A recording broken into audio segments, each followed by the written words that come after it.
guys, welcome to another Bookmas video. Today we're talking goals. I am talking about my bookish goals for 2023. One of my favorite videos of the year because I am a goal person. I love setting goals. I love this last year especially, I had all my bookish goals printed out and I love checking them off and looking at it frequently. I just really like goals, so this is fun. I have learned some things about myself, especially in this last year, although I think I knew it before, but I'm actually applying some principles to my life or thinking about how my brain works and making that work for my goals this year. One of the things I don't like is like monthly goals or daily goals or weekly goals. I would rather say read 12, whatever. Okay, so like this last year I said read 12 Agatha Christie, but I said read one a month.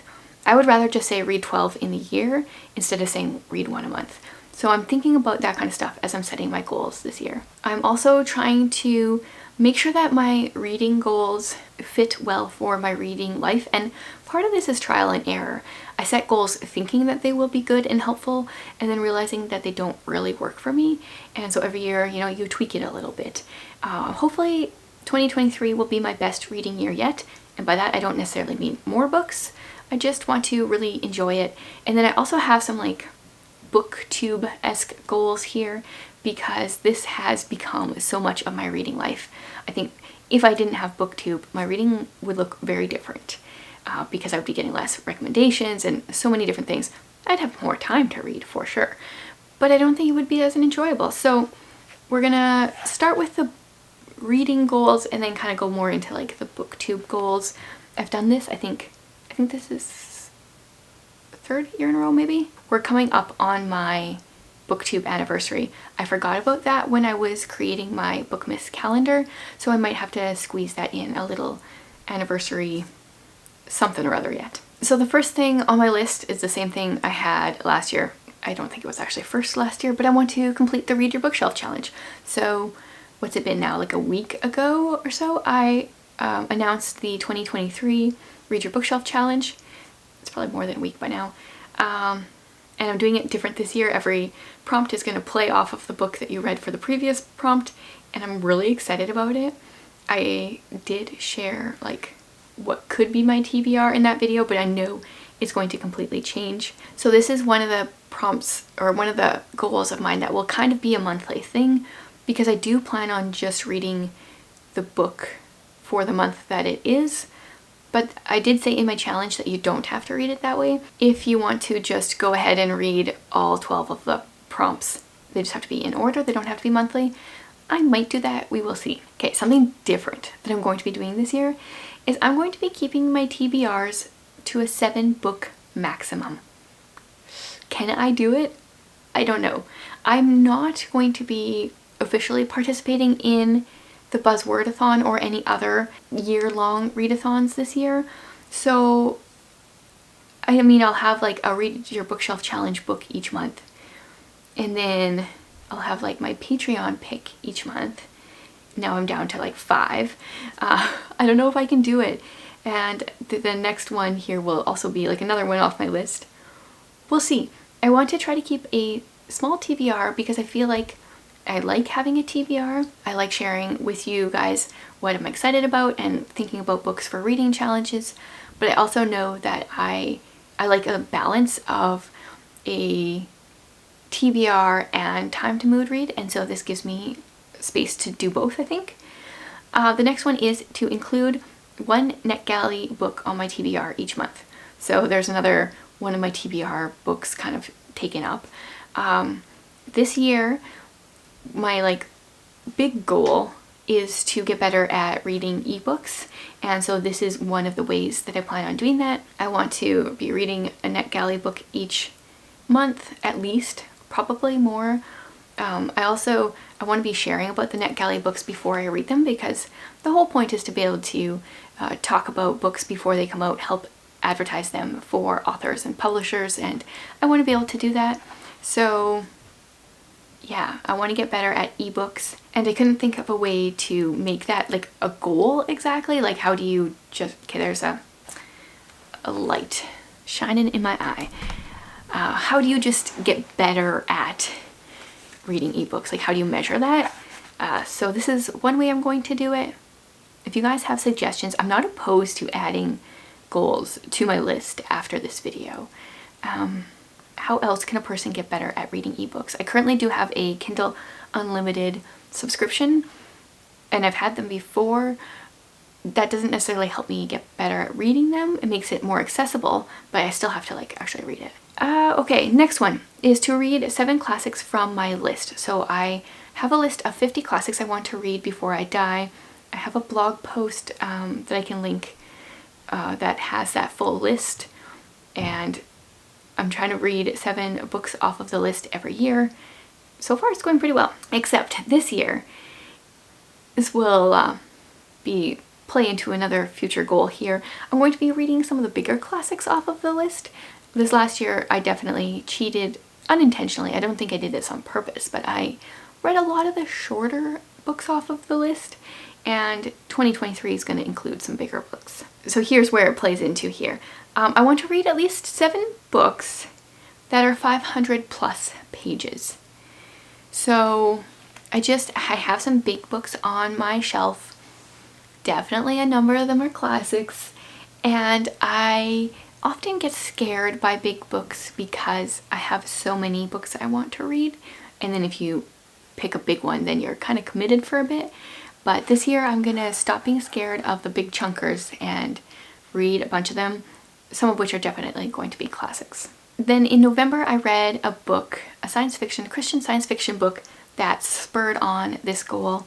I've decided I'm going to be reading 10 books by Enclave Publishing in 2023 because I think they just publish like Christian science fiction and fantasy. There might be a little bit more genres in there as well. My library has some. I want to buy some. I have really enjoyed the few books that I have read of theirs that they have published, so I thought this would be a fun goal. And then my last like reading goal is to read at least 10 nonfiction books.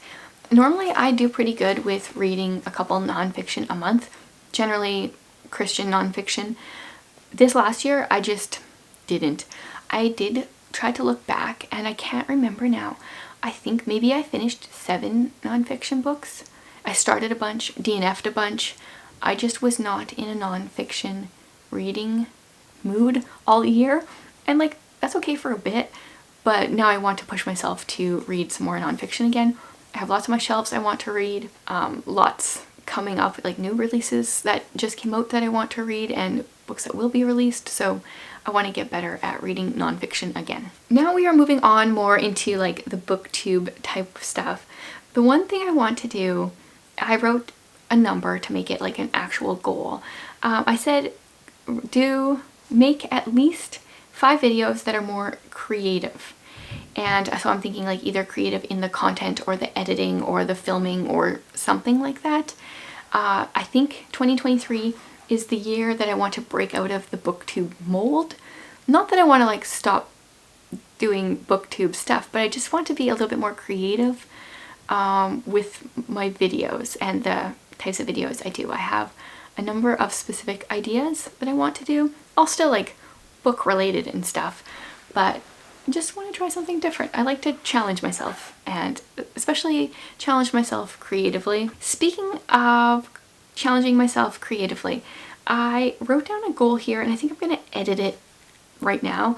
I think I'm going to be adding another tier to my Patreon. So I guess the goal is to figure out if I'm going to be doing this. I have 2 options. These could end up being like 2 separate tiers, or I could just go with one of them. Maybe I'll throw this out here and you guys can let me know if you'd be interested in one of them. The first one that I was thinking of doing, I'd been thinking of doing for quite some time, is having a tier, like another level, so you get everything that's already included with the lower levels, and then this level would also include a bunch of videos on creating booktube content. So for people that are new to booktube, want to join booktube, like different how I edit, how I decide what I'm doing, all like the behind the scenes booktube stuff. I really like that kind of stuff to a point. Like I'm not like extra nerdy where I'm constantly looking at analytics and stuff like that. I do a bit, but not too much. But I've been thinking about that for like at least a year. And then I also have thought about doing another tier. I'm not sure where this one would fall exactly, but where I create postcards, because I like snail mail and there needs to be more good snail mail in the world, I think. So I was thinking of creating a postcard tier where I'll create postcards with like an artistic-y background. This is very vague. And then like bookish quotes on them. And I have been a part of a Patreon postcard tier for like an artist before, and it's been great, except they'll send out a postcard. Actually, theirs was a postcard and a sticker. But I don't want to send that postcard to anybody because it's a very unique postcard. You know, there's no other way to purchase it. So I'm thinking of doing a postcard tier and then sending out 2 postcards. So if you want to keep one, you can, and then you can send one out as well. Or if you're like totally don't care, you can just send them both out. That's great too. That's what I'm thinking about. And so it is on my goal list, but now I might edit exactly how I have this all worded. Let me know if you'd be interested in either of those, and then I'll go from there. The next booktube goal I have is to hit 15,000 subscribers. I don't know, like this isn't really a goal I can do much for other than continue to post videos, and it's a little bit of like what happens happens. I'm very close. I just hit 9,000 like a week or 2 weeks ago maybe, and so I'm getting closer to 10,000, so I should be able to hit that in 2023, and I thought that wasn't quite big enough of a goal, so I'm gonna try for 15. And then the last goal, assuming I kind of skipped around, I think this is the last goal, is this isn't actually booktube or reading, it's about Instagram. I'm gonna try to push myself a lot because my Instagram is tiny. I'm gonna try to go for 10,000 followers on Instagram. So I should post there more regularly than I have been. I just feel like Instagram is a place where authors and publishers are hanging out a little bit more than on BookTube, which is too bad for them, because I think if they realized how much BookTube was talking about books, they would somehow get involved here. But I think that would be a good place to promote authors and publishers and have them realize what's all going on over here in the BookTube world. So yeah, that is all for my reading and bookish booktube related goals. Do you guys set reading goals?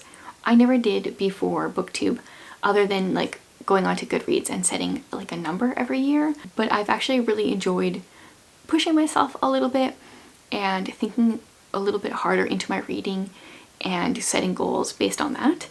So let me know if you have any goals, and I will see you guys again tomorrow.